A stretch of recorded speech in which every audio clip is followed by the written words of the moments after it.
Well, years ago, that if you lived in Mosier and you were the right age at all, or you're old enough to be a fireman, you were just automatically a fireman. We just got moved in, and I don't know what we was doing there at the house, but I heard the fire siren go off. Man, they at that time didn't have much of a fire department, you know. I mean, old guys, just like I am now.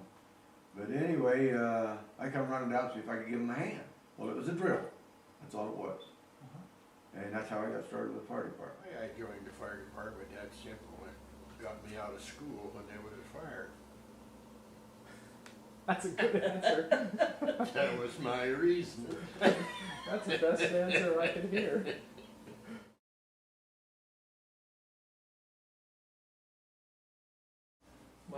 My fingerprints are all over this department, good, bad, or ugly, but my fingerprints are there.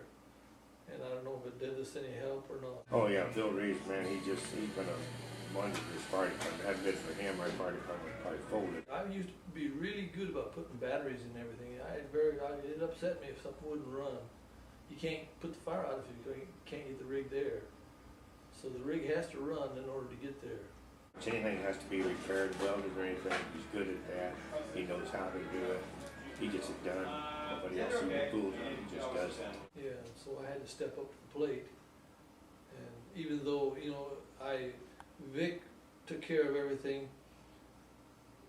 paperwork, and I did all the mechanicing for years and years and years, and kept this operational, I guess would be a good word.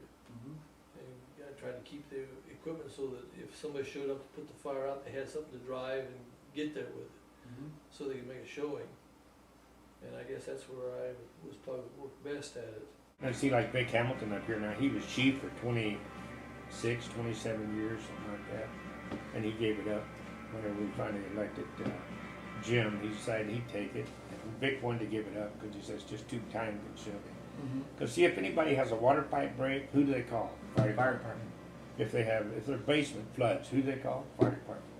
Anything, somebody can fall and break their leg or something, you know, they don't call 911. Usually they call Mosier Fire Department. You were chief too, weren't you? Right. How did that come about? Well, a guy that would stick his hand up and say, I'll do it. Just like Vic said, he'd get calls at 1 or 2 o'clock in the morning. Somebody called, you know, for something because maybe a water pipe broke or something. They'd call Vic because he was the chief of the fire department. He's supposed to take care of those things. He never got anything for that. He'd be out fighting fire all night long and quitting time the next morning to go to SDNS and work all day at SDNS and not get a wink of sleep that night before. I took it over and I had guys like Bill Reeves, Ken Hudson, all the older guard. I mean, everything on a fire, you didn't have to tell them to do anything. They got it done. We just fought with whatever you had to fight with. Hoses, garden hoses. Or garden hoses, anything you can find to put a fire out with, that's what we did. I have put together some nozzles and stuff and stuff that is a joke if somebody looks at it, but at least it was able to, yeah. This one, I love this one. Yep, I built that. Look at that. Yep. Isn't that great? You know, at the time, I needed something that would fit this, but I didn't have it, so this is off my farm, that's off the farm, out of my irrigation house, down through here. And then here's the to make it a 2.5 hose nozzle. Yeah, to me, this is Mosier right here. Yeah, and I'm afraid I did that. I'm kind of embarrassed by that, to be honest with you. Really? Well, kind of. You know, I say, hey, I got the job done, but it's kind of a hokey setup, and you know, that's one of my fingerprints I'm not real proud of, but it did the job, I guess. It was the guys that was around me that was doing the work, making everybody look good. If you bought a nozzle, it's about $300. Yeah. Well, there's not $300 there. And so the district was run cheaper by me than probably most people could do it.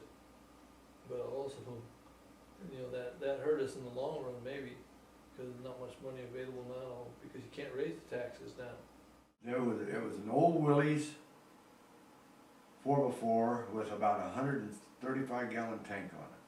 Huh. And 2/3 of the time it didn't have enough battery in it to start it. Oh, that was when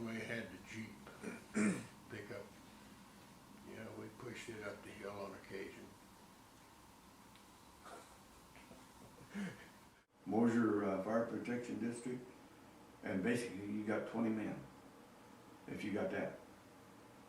And it doesn't get any better. The best, we had 32 at one time. And out of the 32, probably 15 was over 60. And, you know, and 60-year-olds are hard pressed to fight some fires. Some 60-year-olds are, Right. you know. Why do you think that is, that we only have older guys? on the- Well, because the new guys don't want to put their life in jeopardy. Mhm. Nobody wants to go into a smoke-filled atmosphere that they can't breathe. Mhm. And everybody that moves in, I shouldn't say everybody, but the bigger percentage doesn't realize that it's all volunteer, nobody gets a dime. Mhm. And they don't wanna go out here and spend a third of their life going to school and practicing, and not getting paid for it. Yeah, it's tough to go through this, training and everything, and it's hard to get volunteers because they've got so many rules and regulations that a person has to follow. Mhm. But now our equipment has really improved. You know, I mean, Bill Reeves and Jim and Dan Garcia, they've all made major improvements on the equipment, rural and city.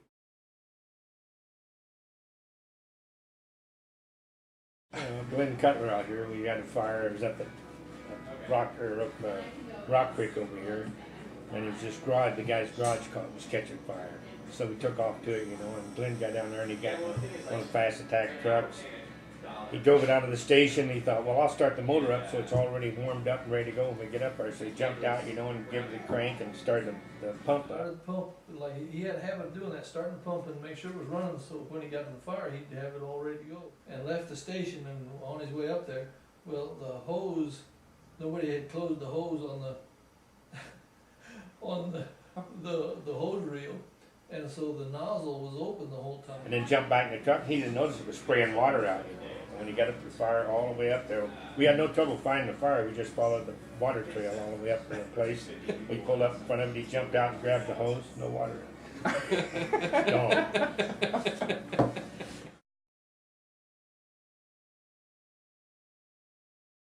We had we was talking about that old school up here, you know, it used to be the school and then it changed into an apartment house. And it caught fire. That was balloon construction, as I remember right.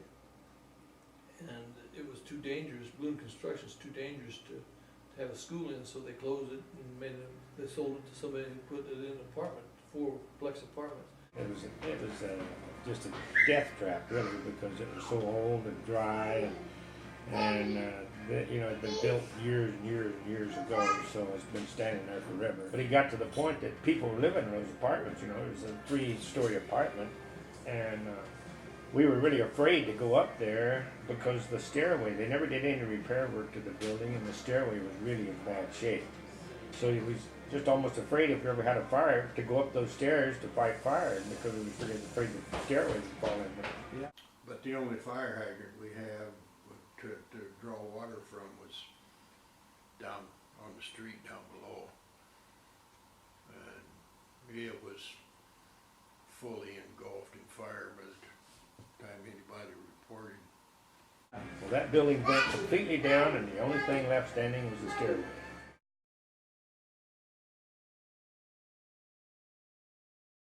What have you gotten out of being on the fire department? Good friends, guys that I've respected that I trust my life with. Bill Reeves is one of the one that I can think of the most, because he would be the guy that even right now, I'd have him as my backup if I was to go into a house. Because he always was looking out for whoever was in front of me. Well, it's just getting together, and when you go to a fire, see how fast you can knock it down, and see how fast what your response time is from the time the call comes in until you're there at the fire. Oh, I got a lot of thank yous. Pretty valuable. Yeah, we've saved a lot of people's lives that had heart attacks or different things, you know. Just something that had to be done.